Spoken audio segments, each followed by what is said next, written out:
ನಮಸ್ಕಾರ, ನಾನು HR ಪ್ರಭಾಕರ್. ಇದು ಒಂದು ರೀತಿಯ ಸ್ಪರ್ಧಾತ್ಮಕ ಯುಗ ಅಂತ ನಾವು ಹೇಳ್ಬೋದು. ಯಾಕಂದರೆ ನಾವು ದುಡಿಯುವಂತಹ ದುಡಿಮೆಯಲ್ಲಿ, ನಾವು ಬದುಕುವಂತಹ ರೀತಿಯಲ್ಲಿ, ನಾವು ಮಾಡುವಂತಹ ಕೆಲಸದಲ್ಲಿ, ನಮ್ಮ ವ್ಯಾಪಾರದಲ್ಲಿ, ವ್ಯವಹಾರದಲ್ಲಿ, ನಮ್ಮ ಕಚೇರಿಯಲ್ಲಿ, ನಮ್ಮ ಮನೆಯಲ್ಲಿ, ಹೀಗೆ ಪ್ರತಿಯೊಂದು ಕಡೆ ಕೂಡ ಏನನ್ನು ಹೊಸದಾಗಿ ಮಾಡಬಹುದು, ನನ್ನ ದುಡಿಮೆಯನ್ನು ಹೇಗೆ ಜಾಸ್ತಿ ಮಾಡ್ಕೊಳ್ಬೋದು, ಮತ್ತು ನನ್ನ ಪ್ರೊಡಕ್ಷನ್ ಅಂತ ಬಂದಾಗ ಅಂದರೆ ಫಿನಾನ್ಷಿಯಲಿ ಮತ್ತು ನಮ್ಮ ಗ್ರೋತ್ ಏನಿದೆ ಅದಕ್ಕೆ ಸಂಬಂಧಪಟ್ಟ ಹಾಗೆ ಏನನ್ನು ಬದಲಾವಣೆಯನ್ನು ಮಾಡ್ಕೋಬೋದು ಅನ್ನುವಂತಹ ಪ್ರತಿಯೊಂದು ಕ್ಯಾಲ್ಕುಲೇಷನ್ ಕೂಡ ಮನುಷ್ಯನಲ್ಲಿ ಸಹಜವಾಗಿರುತ್ತೆ. ಆದರೆ ದುಡಿಮೆ ಹೇಗೆ ಜಾಸ್ತಿ ಮಾಡ್ಕೊಳ್ಬಹುದು, ಖರ್ಚನ್ನು ಹೇಗೆ ಕಡಿಮೆ ಮಾಡ್ಕೊಳ್ಬೋದು ಅಂತ ನಾವು ಯೋಚನೆ ಮಾಡಿದಾಗ ಸಾಕಷ್ಟು ವಿಚಾರಗಳನ್ನು ನಾವು ನಮ್ಮದೇ ಆದಂತಹ ಬದುಕಿನಲ್ಲಿ ಆಗ್ತಾ ಇರ್ತಕ್ಕಂತಹ ಪ್ರತಿನಿತ್ಯದ ಜಂಜಡಗಳಲ್ಲಿ ಆಗು ಹೋಗುಗಳಲ್ಲಿ ನಾವು ಒಂದು ಅನಲೈಸ್ ಮಾಡಿಕೊಂಡು ಅದನ್ನು ನಾವು ಮುಂದುವರಿಸ್ಕೊಂಡು ಹೋಗಬೇಕಾಗತ್ತೆ.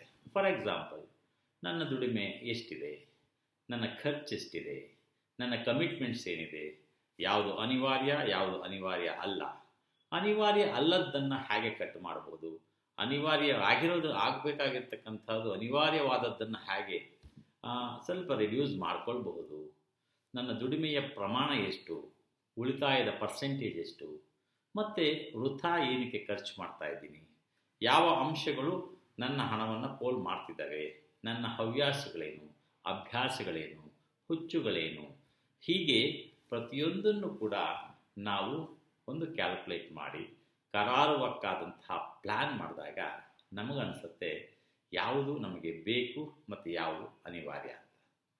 ಬೇಕುಗಳು, ಅನಿವಾರ್ಯಗಳು ಅನ್ನುವಂಥದ್ದಕ್ಕೆ ಪ್ರಯಾರಿಟಿ ಕೊಡುವಂತಹದ್ದು ಹೇಗೆ, ಮತ್ತು ಬೇಡದೇ ಇರುವಂಥ ವಿಚಾರಗಳನ್ನು ಪ್ರತಿನಿತ್ಯ ನಾವು ಮೈಮೇಲೆ ಹೇಳ್ಕೊಂಡು ನಮ್ಮ ಖರ್ಚುಗಳನ್ನು ಹೆಚ್ಚು ಮಾಡಿಕೊಂಡಾಗ ಹೇಗೆ ಅದು ನಮ್ಮ ಮಂತ್ಲಿ ಬಡ್ಜೆಟ್ಗೆ ಎಫೆಕ್ಟ್ ಆಗುತ್ತೆ ಅನ್ನುವಂಥದ್ದು ನಾವು ಮೊದಲು ಅನಲೈಸ್ ಮಾಡ್ಕೋಬೇಕು.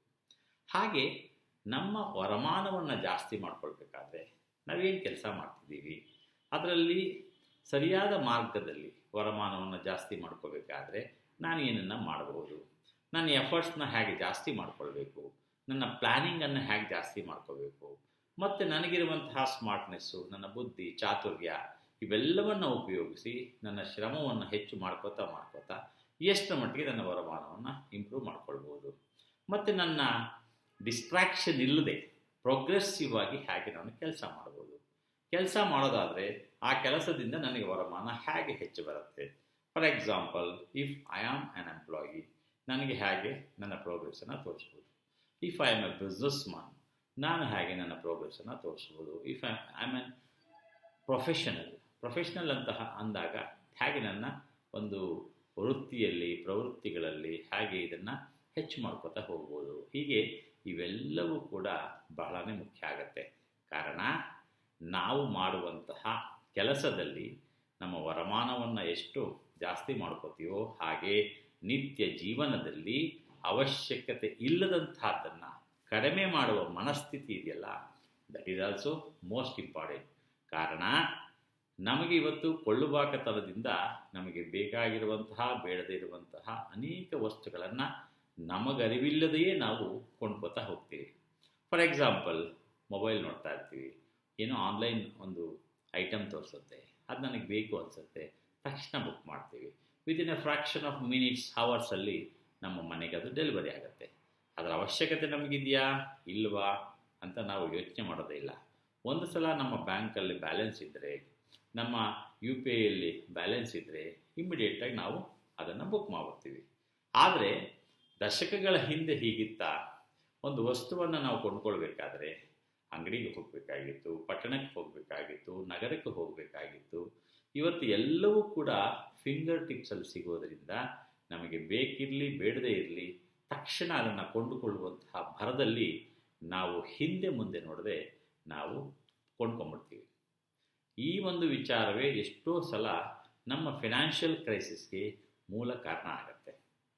ಇದರ ಜೊತೆಗೆ ನಮ್ಮಲ್ಲಿ ಕ್ಯಾಶ್ಲೆಸ್ ಅಂತ ಬಂದಾಗ ಎಷ್ಟೋ ಜನ ತಮ್ಮ ಅಕೌಂಟಲ್ಲಿ ಎಷ್ಟು ಬ್ಯಾಲೆನ್ಸ್ ಇದೆ ಅಂತ ನೋಡದೆ ಝೀರೋ ಆಗೋವರೆಗೂ ಕೊಳ್ಳುಬಾಕತನವನ್ನು ಮುಂದುವರಿಸಿರುವಂತಹ, ಝೀರೋ ಆದಮೇಲೆ ಶಾಕ್ ಆಗಿರುವಂತಹ ಅನೇಕ ಉದಾಹರಣೆಗಳನ್ನು ನಾವು ನೋಡಿದ್ದೇವೆ. ಹಾಗಾಗಿ ಈ ಕೊಳ್ಳುಬಾಕತನದ ಸಂಸ್ಕೃತಿ ನಮ್ಮಲ್ಲಿ ಹೆಚ್ಚಾದಾಗೆಲ್ಲ ನಮಗೆ ಬೇಕಿರುವಂತಹ ಬೇಡದೇ ಇರುವಂತಹ ಈ ಕೊಳ್ಳುಬಾಕ ಸಂಸ್ಕೃತಿಯನ್ನು ಬೆಳೆಸ್ಕೊಂಡು ನಾವು ಸಾಕಷ್ಟು ಬಾರಿ ನಮಗರಿವಿಲ್ಲದೆಯೇ ಈ ಫಿನಾನ್ಷಿಯಲ್ ಕ್ರೈಸಿಸ್ಗೆ ಬಿದ್ದಿರುವಂತಹ ಅನೇಕ ಉದಾಹರಣೆಗಳು ನಮ್ಮ ನಿತ್ಯ ಬದುಕಿನಲ್ಲಿ ನಾವು ಸಾಕಷ್ಟು ಮಂದಿಯನ್ನು ನೋಡ್ತೀವಿ. ಹಾಗಾಗಿನೇ ನೀವು ನಿಮ್ಮ ವರಮಾನ, ನಿಮ್ಮ ಉಳಿತಾಯ, ಹಾಸಿಗೆ ಇದ್ದಷ್ಟು ಕಾಲು ಚಾಚು ಅನ್ನುವಂತಹ ಗುಣ ನಮ್ಮಲ್ಲಿದ್ದರೆ ನಾವು ಫಿನಾನ್ಷಿಯಲ್ ಕ್ರೈಸಿಸ್ಗೆ ಬೀಳೋದಿಲ್ಲ. ಹಾಗೆ ನಮ್ಮ ಇತಿಮಿತಿಗಳ ಪ್ರಾಮಾಣಿಕ ಅರಿವು ನಮಗಿದ್ದರೆ, ನಮ್ಮ ಲಿಮಿಟೇಷನ್ಸ್ ಏನು ಅಂತ ನಮಗೆ ಗೊತ್ತಿದ್ದರೆ, ನಮ್ಮ ಕೆಪಾಸಿಟಿ ಏನು, ನಮ್ಮ ಕ್ರೆಡಿಬಿಲಿಟಿ ಏನು, ನಮ್ಮ ಕೇಪಬಿಲಿಟಿ ಏನು, ನಮ್ಮ ವರಮಾನ ಎಷ್ಟು ಮತ್ತು ಎಷ್ಟು ದುಡಿಯಬಲ್ಲೆ ಅನ್ನುವಂತಹ ಆ ಒಂದು ಇತಿಮಿತಿ ನಮ್ಮ ಅರಿವಿನಲ್ಲಿದ್ದರೆ ಖಂಡಿತ ನಾವು ಯಾವತ್ತಿಗೂ ಫಿನಾನ್ಷಿಯಲ್ ಕ್ರೈಸಿಸ್ಗೆ ಬೀಳೋದಿಲ್ಲ. ಅದನ್ನು ತಿಳ್ಕೊಳ್ಬೇಕಾದ್ರೆ ನಾವು ವಾಸ್ತವದಲ್ಲಿ ಬದುಕುವಂಥದ್ದನ್ನು ಅಭ್ಯಾಸ ಮಾಡಿಕೊಳ್ಬೇಕು. ಯಾರೋ ಏನೋ ತಗೊಂಡ್ರು ಅಂತ ಕಾಂಪಿಟೇಷನಲ್ಲಿ ನಾನು ತಗೊಂಡ್ರೆ ನಾನು ಮತ್ತೆ ಈ ಆರ್ಥಿಕ ಸಂಕಷ್ಟಕ್ಕೆ ಈಡಾಗಬೇಕಾಗತ್ತೆ. ಹಾಗಾಗಿ ನನ್ನ ಇತಿಮಿತಿಗಳು ನನಗೆ ಅರ್ಥ ಆಗಿರಬೇಕು, ನನ್ನ ಅಗತ್ಯಗಳು ನನಗೆ ಅರ್ಥ ಆಗಿರಬೇಕು. ಹಾಗಾದಾಗ ಮಾತ್ರ ಯಾವುದೇ ರೀತಿಯ ಈ ಫಿನಾನ್ಷಿಯಲ್ ಕ್ರೈಸಿಸ್ ಬರೋದಿಲ್ಲ. ನಮ್ಮ ಪ್ರತಿಯೊಂದು ಬದುಕಿನ ಮೂಮೆಂಟ್ಸ್ ಕೂಡ ಒಂದು ಕರಾರುವಕ್ಕಾದ ಪ್ಲ್ಯಾನಿಂಗ್ ಇದ್ದರೆ, ಸರಿಯಾದ ಮಾರ್ಗದರ್ಶನದಲ್ಲಿ ನಾವು ನಡ್ಕೊಂಡು ಹೋದರೆ ಮತ್ತು ನಿಖರವಾದಂತಹ ಮಾಹಿತಿ ನಮ್ಮಲ್ಲಿದ್ದರೆ, ಹೇಗೆ ಬದುಕಬೇಕು ಅನ್ನುವಂತಹ ಒಂದು ಪ್ಲ್ಯಾನಿಂಗ್ ಇದ್ದರೆ ಯಾವತ್ತಿಗೂ ಕೂಡ ಆರ್ಥಿಕ ಸಂಕಷ್ಟ ಎದುರಾಗೋದಿಲ್ಲ. ಹಾಗಾಗಿ ಈ ಫಿನಾನ್ಷಿಯಲ್ ಪ್ಲ್ಯಾನಿಂಗ್ ನಮ್ಮ ಡೇ ಟು ಡೇ ಲೈಫಲ್ಲಿ ಎಷ್ಟು ಮುಖ್ಯ, ಹೇಗೆ ಡೇ ಟು ಡೇ ಲೈಫ್ನ ನಾವು ಸ್ಮೂತಾಗಿ ತೊಗೊಂಡು ಹೋಗಬೇಕು ಅನ್ನುವಂಥದ್ದನ್ನು ನಮ್ಮ ಇತಿಮಿತಿಗಳ ಅರಿವು ನಮಗೆ ಇರಲೇಬೇಕು ಅಂತ ಹೇಳ್ತಾ, this is signing off HR Prabhakar. ಮತ್ತೆ ಮುಂದಿನ ವಿಡಿಯೋದಲ್ಲಿ ಸಿಗ್ತೀನಿ. ನಮಸ್ಕಾರ.